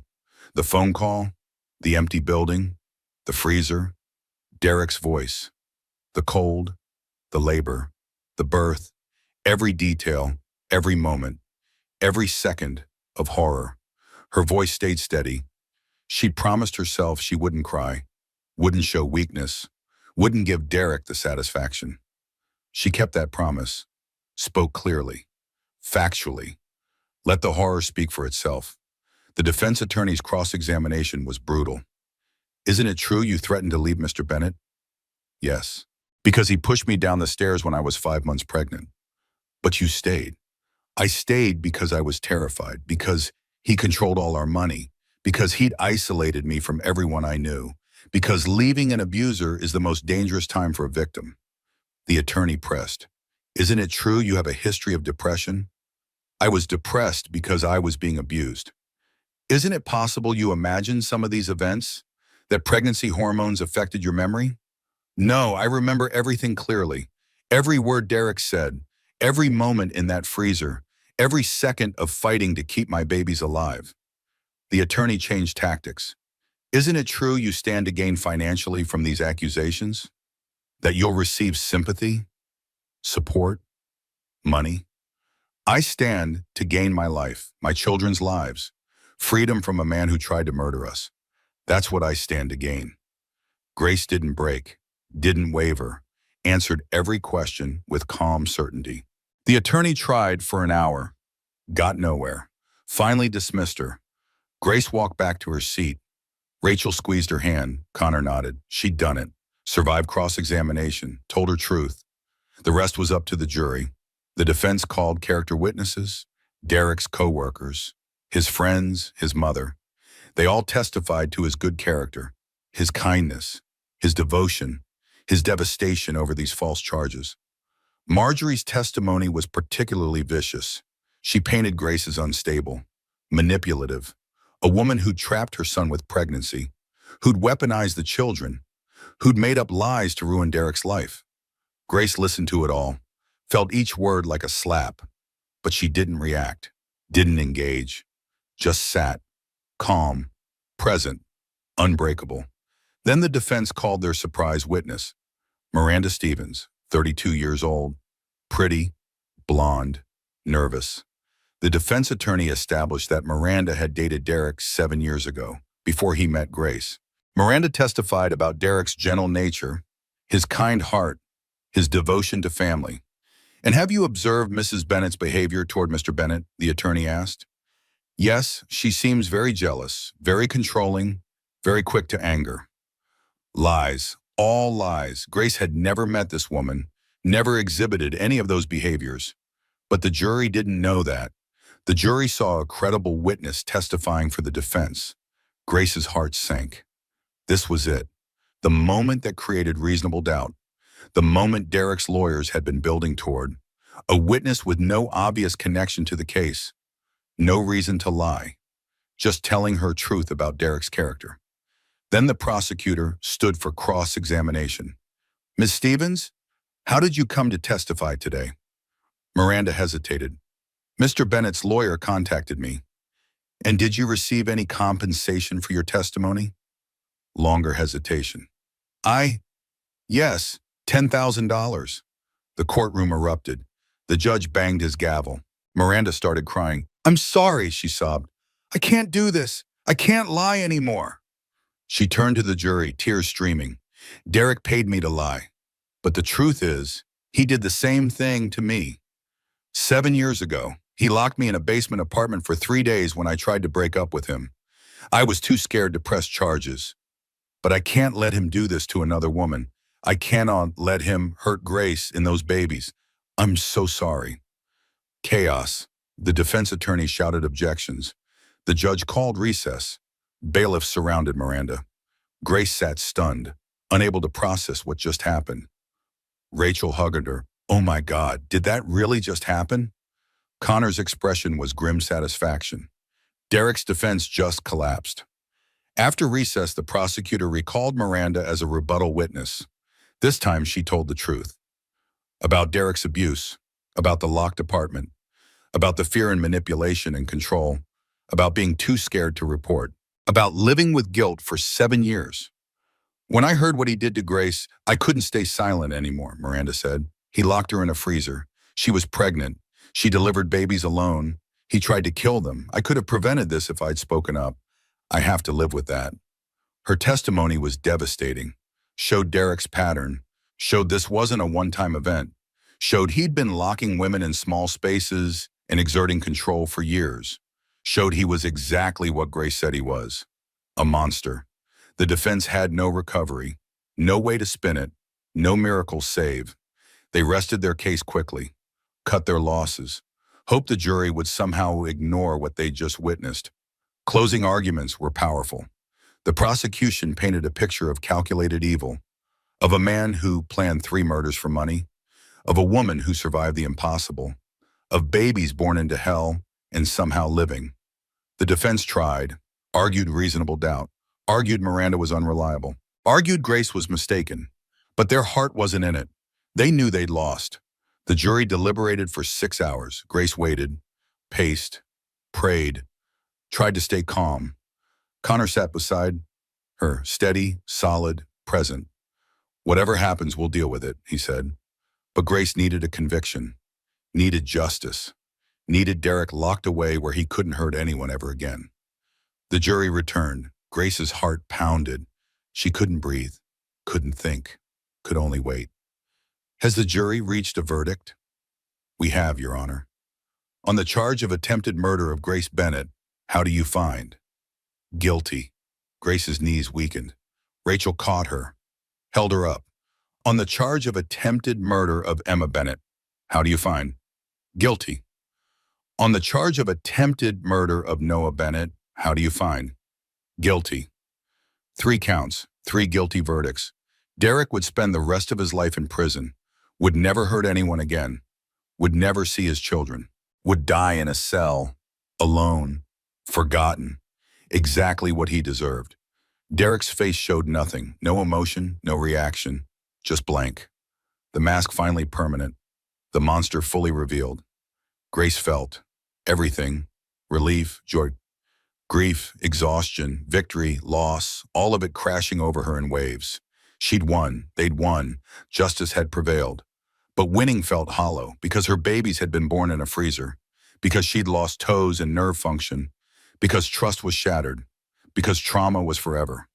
Winning didn't erase any of that, just meant the man who'd caused it would face consequences. That would have to be enough. 6 months after the trial, Grace's life looked completely different. She lived in a small house now. 3 bedrooms, fenced yard, safe neighborhood. Rachel lived 10 minutes away. Connor 15, Dr. Matthews 20, a network of support, of safety, of people who cared. Emma and Noah were thriving, 6 months old, hitting milestones, rolling over, babbling, laughing. 2 perfect babies with no memory of their traumatic birth. Grace envied them that. The blank slate, the fresh start, the absence of nightmares. Grace working from home, marketing consultant, flexible hours, good pay. Clients who didn't ask questions about her past, just wanted her expertise. It felt good, using her skills, being independent, building something that was entirely hers. Connor visited weekly, brought dinner, played with the twins, never asked for anything, just showed up. After 6 months, it had become routine, expected, comfortable. One Thursday evening, Grace asked, "Why are you really here?" They sat on her back porch. The twins were asleep. The neighborhood was quiet. The question hung between them. Connor considered his answer. 7 years ago, Derek took something from me. Not just my business plan, my faith in people. I became cynical, guarded, built walls around everything. Then I found you in that freezer, And I remembered what it feels like to act without calculating return on investment. You reminded me how to be human. That's a lot of pressure, Grace said, but she was smiling. No pressure, just gratitude. They sat in comfortable silence. Grace checked her phone, checked the locks, once, twice, 3 times. Old habits from living with Derek. Some nights she only checked it twice. Progress. Connor noticed but didn't comment. Just sat, present, patient, willing to wait however long it took. I'm not good at this, Grace admitted. At letting people in, at trusting, at believing someone can care without wanting something back. I know. Derek made sure I needed only him. Made sure I had no one else. I forgot how to have normal relationships, how to accept help, how to believe people can be kind without agenda. So we'll figure it out together. No rush, no expectations, just time. Grace looked at him, really looked. At the man who'd shown up at her worst moment and never left, who'd given without asking, who'd waited without complaining, who'd been exactly what she needed when she needed it. She wasn't ready, not yet. Trust was a muscle that needed exercise. Grace's trust muscle had atrophied, been starved, nearly died. It would take time to rebuild. But maybe, someday, she could try. What are you thinking? Connor asked gently. That I don't deserve you, that you should find someone less broken, someone who can trust easily, someone who doesn't check locks 3 times and flinch at raised voices and panic when plans change unexpectedly. I'm not looking for someone perfect. I'm looking for someone real, someone strong, someone who survived the impossible and is still standing. That's you, Grace. That's exactly you. Grace's eyes filled with tears. I finally understand that the prison door had been unlocked all along. I'd been my own warden, but I'm free now, and I'm never going back. Connor reached for her hand, slowly, giving her time to pull away. She didn't. Let him take it. Let him hold it. Let herself feel the warmth and safety of human connection without fear. It was terrifying and wonderful and small and huge, all at once. Can we go slow? Grace whispered. As slow as you need. I mean really slow, like months, maybe years. I don't know how long it'll take me to trust again. Then we'll take months, or years, or however long. I'm not going anywhere, Grace, unless you want me to. Then I'll respect that too. Grace squeezed his hand. I don't want you to go. I just need time. Time is easy. Time I can do. They sat like that for an hour, holding hands, not talking, just being. 2 people learning to trust again. Learning to hope. Learning that maybe, just maybe, good things could happen after bad.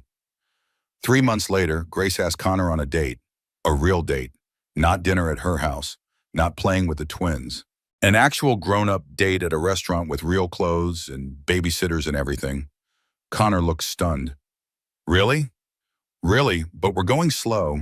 This is just dinner, not a commitment, not a relationship, just dinner. Dinner works, Connor agreed. Dinner is perfect. The date was awkward and wonderful. Grace was out of practice, forgot how to flirt, forgot how to make conversation without discussing baby schedules, forgot how to be a woman instead of just a mother. But Connor was patient, drew her out, asked questions, listened, made her laugh, reminded her she was more than her trauma, more than Derek's victim, more than a mother. She was Grace, and Grace was pretty amazing. 3 more months passed, more dates, more conversations, more slow building of trust. Connor met her therapist, her parents, her sister, everyone who mattered in Grace's rebuilding life. He fit easily, naturally, like he'd always been there. Their first kiss happened on a Tuesday. Grace had been telling a story, something about Emma's new tooth. Connor was smiling, listening, being present. And Grace thought, this is what it should feel like, safe, easy, right. She leaned in, kissed him, simple, sweet, no expectation, just connection. Connor kissed her back, gentle, respectful, perfect. When they pulled apart, Grace was crying. Happy tears, healing tears, the kind that wash away old pain and make room for new joy. You okay? Connor asked, concerned. I'm more than okay. I'm happy, actually happy. I forgot what that felt like. Connor wiped her tears. You deserve happiness, Grace. You deserve all good things. You deserve a life that doesn't hurt. Grace believed him, for the first time, actually believed that she deserved good things, that Derek hadn't ruined her, that trauma didn't define her, that she could rebuild, could heal, could love again. It was revolutionary. Derek tried to contact her from prison, letter after letter, demanding to see the twins, claiming parental rights, trying to maintain control even from behind bars. Grace burned every letter, didn't read them, didn't respond, didn't give him any energy. He had already taken enough. He didn't get another second. His lawyer tried one final custody petition. Connor's lawyer destroyed it, pointed to the attempted murder, the life sentence, the complete absence of parental relationship. The judge didn't even hold a hearing, denied the petition in writing. Derek had zero rights to Emma and Noah, zero access, zero claim. He was erased, legally, completely, forever. Grace changed the twins' last name from Bennett to Morrison, her maiden name. A fresh start, a new identity, a life without Derek's shadow. On Emma and Noah's first birthday, Connor proposed. Simple, private, just the four of them in Grace's backyard. I know you don't need me, Connor said. You've proven that 1,000 times over. But I'd like to be part of your family. If you'll have me, I want to adopt Emma and Noah, be their dad in every way that matters. And I want to wake up next to you for the rest of my life. Grace didn't answer immediately, checked with her therapist first, with Rachel, with her parents, with her own heart, made sure she was choosing freely, choosing for the right reasons, choosing love instead of need, choosing partnership instead of rescue. The answer was yes, but only because she wanted to, not because she had to. And that made all the difference. Grace stood in front of the mirror. Yellow dress, her favorite color. Derek had always forbidden yellow, said it made her look washed out. But Grace loved yellow, loved sunshine, loved brightness, loved everything Derek hated. Today was her wedding day. Small ceremony, close friends, family, people who'd stood by her through hell, people who'd earned the right to celebrate her joy. Rachel helped with her hair, simple, elegant, Grace's style. You look beautiful, Rachel said. Happy, really, truly happy. I am, Grace admitted. I didn't think I'd ever be happy again, but I am. Emma toddled over, 14 months old, walking now, talking, growing. Mama pretty, she announced. Noah followed, quieter than his sister, but steady, strong. Mama, he agreed. Grace scooped them both up, held them close, breathed in their baby smell, marveled at their perfection. They had no memory of the freezer, no trauma, no fear, just love, just safety, just the good parts of life. You ready for this? Rachel asked. Yes, yes, I'm ready.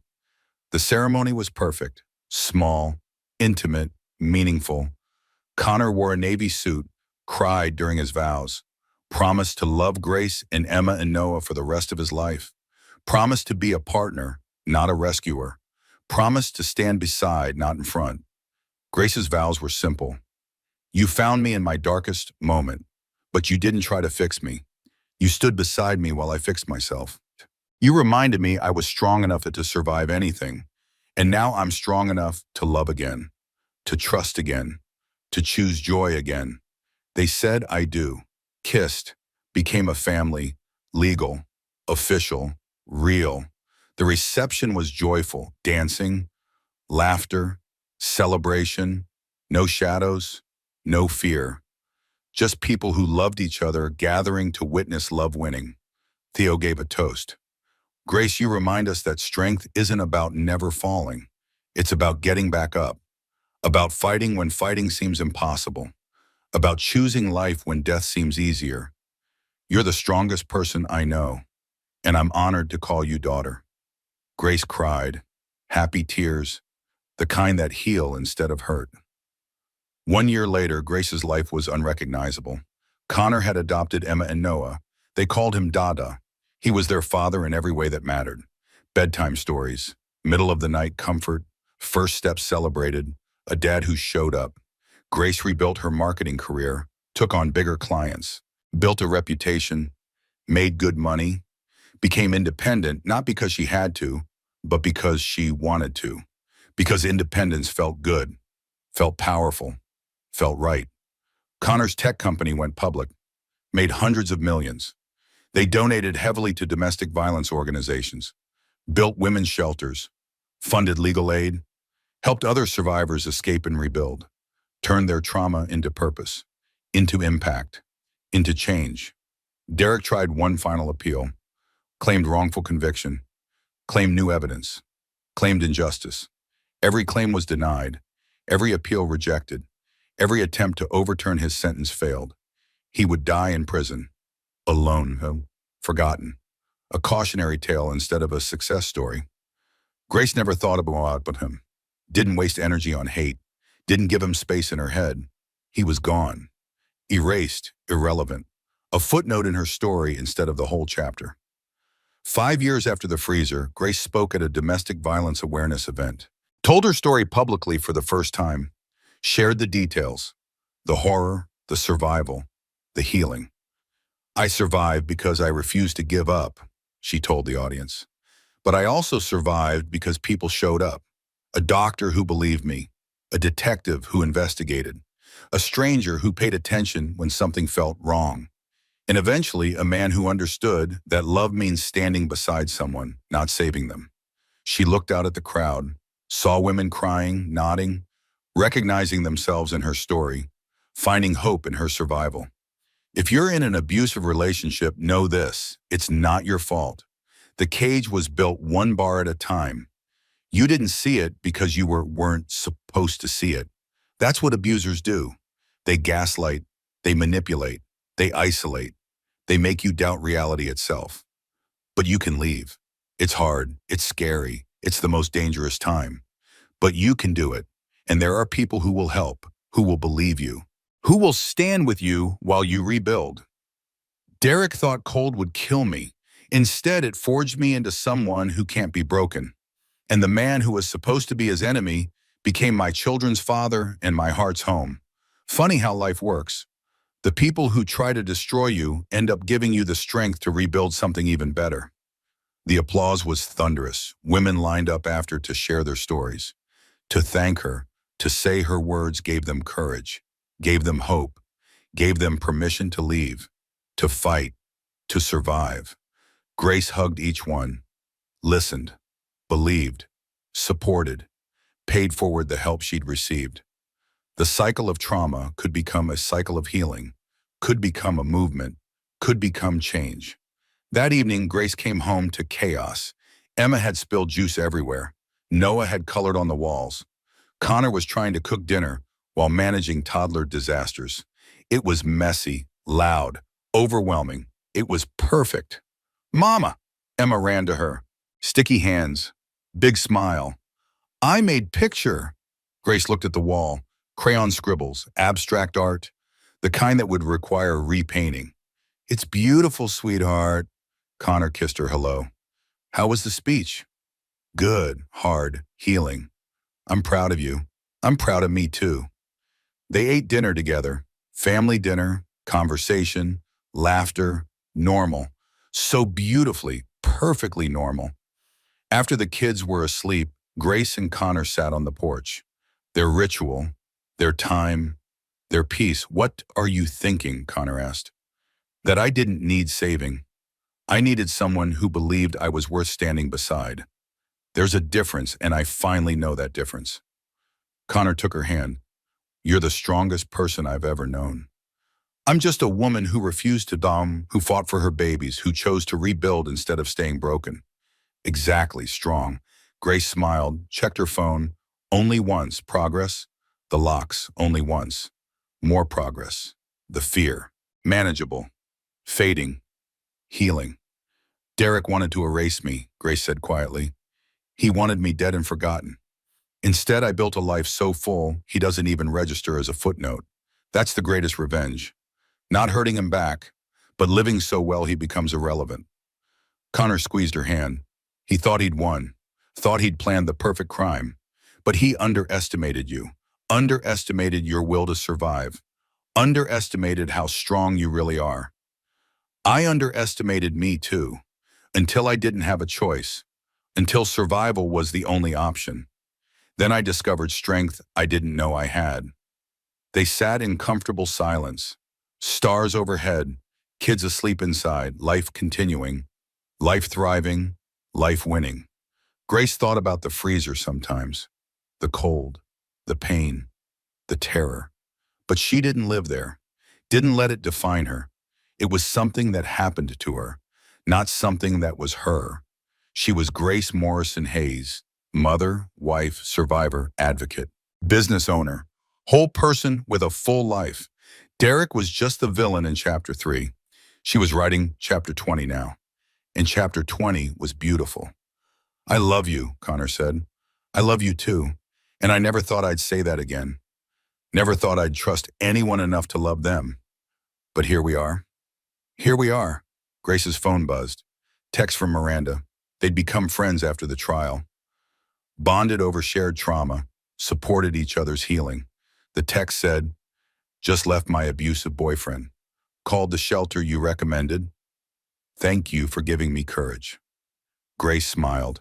Typed back, so proud of you. You've got this. Call me if you need anything. The cycle continued. One survivor helping another. One woman's courage inspiring the next.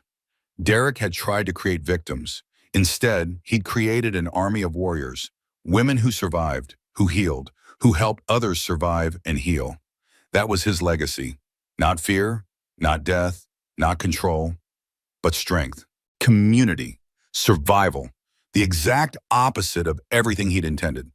Grace looked at Connor, at her life, at the beautiful mess they'd built together. Thank you, she said. For what? For seeing me when I was invisible, for believing me when everyone doubted, for standing beside me instead of trying to rescue me, for reminding me I was strong enough to save myself. You did save yourself. I just had opened a door. You did more than that. You showed me what love looks like without fear, without control, without condition. You showed me partnership, respect, real love. Connor pulled her close. She let him, leaned into it, accepted comfort without suspicion, accepted love without fear, accepted good things without waiting for the cost. Inside, Emma stirred, made a small sound. Grace's mom instinct kicked in. She stood. I'll check on her. Connor followed. They walked together to the kids' room. Emma was fine, just dreaming. Noah slept peacefully beside her. 2 miracles.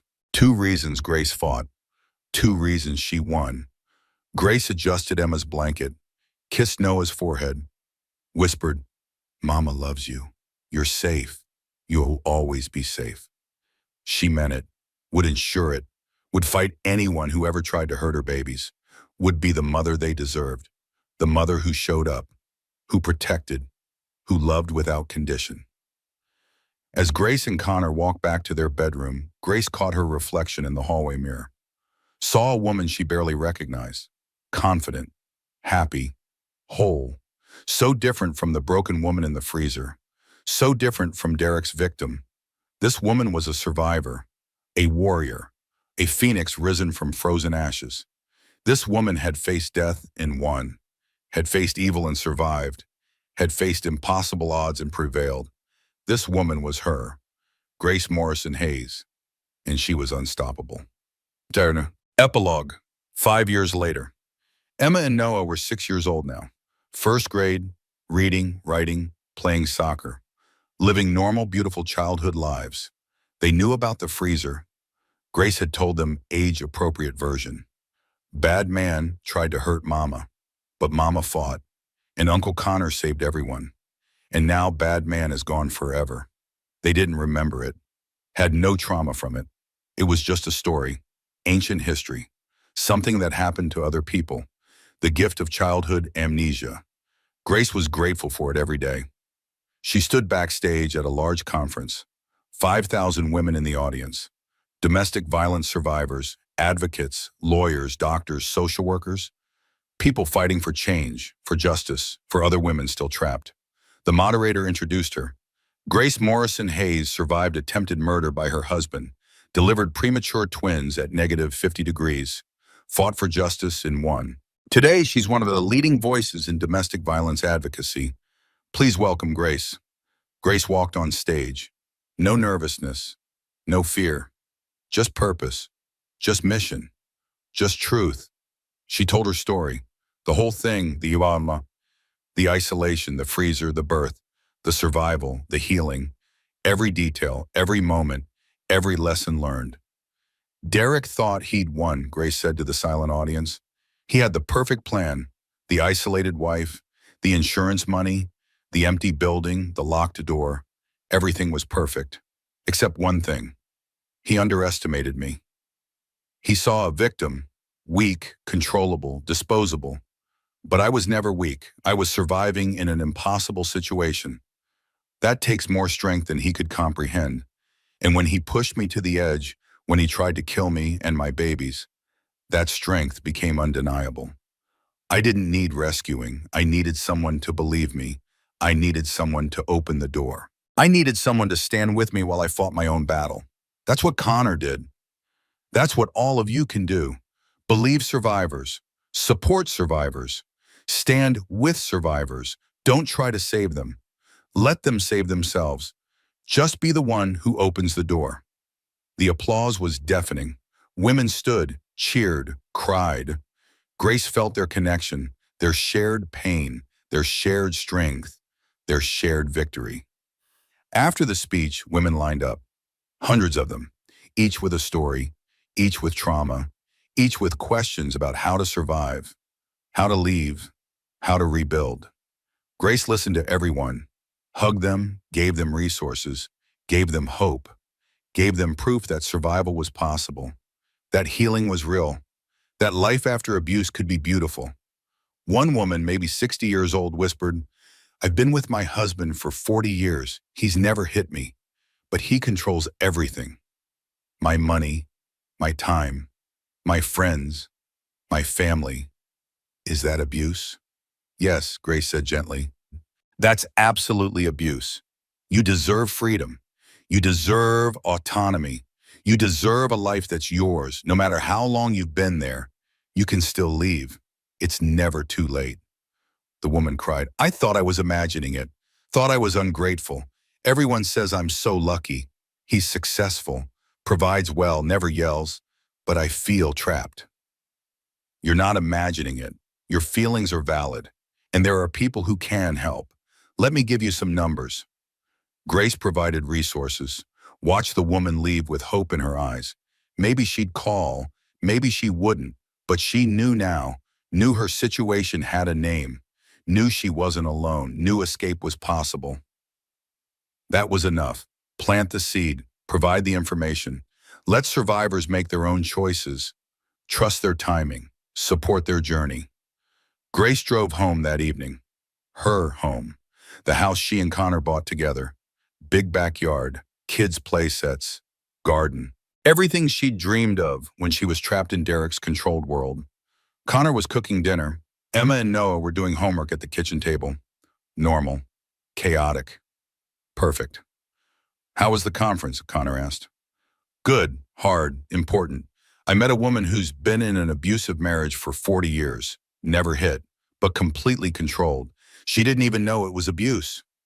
Connor's expression darkened. "That's Derek's specialty, the abuse that doesn't leave visible marks. I gave her resources. Hopefully she'll use them. But even if she doesn't, she knows now. She can't unknow it. That's something." Emma looked up from her math homework. "Mama, what's abuse?" Grace sat beside her. How to explain this to a 6-year-old? It's when someone hurts another person, with words or actions, when someone makes another person feel scared or small or trapped. Like when Noah takes my toys? Grace smiled. That's not quite the same. That's siblings being siblings. Abuse is bigger. more serious, more harmful. Did someone abuse you, Mama? Grace chose her words carefully. A long time ago, yes, but I got away, and now I help other people get away too. I make sure other mamas and kids are safe. Emma considered this. You're brave, Mama. Thank you, baby. So are you. That night, after kids were asleep and house was quiet, Grace and Connor sat on their upper porch. Their tradition, their time, their peace will produce. What are you thinking, Connor asked. Grace smiled. Same question, different answer every time. That I'm happy, genuinely, completely happy. Derek tried to destroy me. Instead, he freed me, forced me to discover strength I didn't know I had, pushed me into a life I never would have chosen but can't imagine living without. You think you would have left eventually, without the freezer? Grace considered. I don't know, maybe. Or maybe I would have stayed, made excuses, convinced myself it wasn't that bad. The freezer was horrific, but it was also clear, undeniable. No more ambiguity, no more gaslighting, just truth. He tried to kill me. I couldn't rationalize that away. Some women do, rationalize even murder attempts. I know, I might have been one of them. But the babies, I couldn't rationalize risking them. Maternal instinct overrode everything else, even survival instinct. I fought harder for them than I ever would have fought for myself. And now? No, I fight for me too, because I matter, because I deserve good things, because surviving isn't enough. I want to thrive, and I am thriving. Connor kissed her forehead. Yes, you are. Grace checked her phone. Habit, but only once. The fear was mostly gone. The hypervigilance had faded. The trauma was healing. Slowly, steadily, surely. I never thought I'd be here, Grace said quietly, sitting on a porch with someone who actually loves me, with kids who are safe and happy, with a life that doesn't hurt. I thought Derek destroyed that possibility. But he didn't. He just delayed it. He tried to write your ending, but you took the pen back, wrote your own story. We wrote it together, you, Rachel, Dr. Matthews, Theo, Detective Friedman, Miranda, everyone who showed up, everyone who believed, everyone who fought alongside me. It's our story, our victory. But you did the hard part. You survived. You fought. You healed. We just cheered you on. Grace leaned into him, felt safe, felt loved, felt home. Derek thought cold would kill me. Instead, it forged me into someone who can't be broken. And the man who was supposed to be his enemy became my children's father and my heart's home. Best revenge story ever. Grace laughed. It's not revenge. Revenge would mean I still cared what Derek thinks. I don't. He's irrelevant. This is just life. Good life. The life I always deserved but didn't know how to claim until I had no choice. The life you fought for. The life you earned. The life we built. Together. You and me and Emma and Noah. Our family. Our story. Our happy ending. Except it wasn't an ending. It was a middle. A continuation. A life still being lived. Still being written. Still full of possibility and hope and joy. Grace Morrison Hayes was 6 years out from the freezer. 6 years out from attempted murder. 6 years into healing. 6 years into thriving. 6 years into proof that survival is possible. That healing is real. That life after trauma can be beautiful. She was a mother, a wife, an advocate, a survivor, a warrior, a whole, complete, imperfect, beautiful human being. And she was happy. Actually, genuinely, completely happy. Derek Bennett was serving 3 consecutive life sentences in maximum security prison. No possibility of parole. No contact with his children. No legacy except as a cautionary tale. He would die in prison. Alone. Forgotten. His name synonymous with evil. Grace Morrison Hayes would live free, would love freely, would thrive abundantly. Her name would be synonymous with strength, with survival, with the indomitable human spirit that refuses to be broken no matter how hard someone tries to break it. That was the real story, not the freezer, not the attempted murder, not the trauma, but the healing, the rebuilding, the triumph of hope over horror, the victory of life over death. The undeniable truth that monsters don't win. Survivors do. And Grace Morrison Hayes was the ultimate survivor. Grace's story proves that survival is possible, that healing is real, that monsters don't always win. If her story moved you, inspired you, or gave you hope, I'd love to hear about it in the comments below. Share your thoughts, your own experiences, your journey from darkness to light. And if you believe stories like Grace's need to be told, that survivors need to be heard, hit that like button and subscribe to this channel. Because every week, we share stories of ordinary people who survived extraordinary circumstances. Stories of courage, of justice, of hope. You never know whose life you might change by sharing this video. Your share could be the moment someone realizes they're not alone, that escape is possible, that their story doesn't end with their abuser. Grace didn't need saving. She needed someone to believe her. Be that person for someone in your life and join our community of survivors and supporters by subscribing below. Thank you for listening. Thank you for caring. Thank you for being part of Grace's journey from victim to victor. See you in the next story.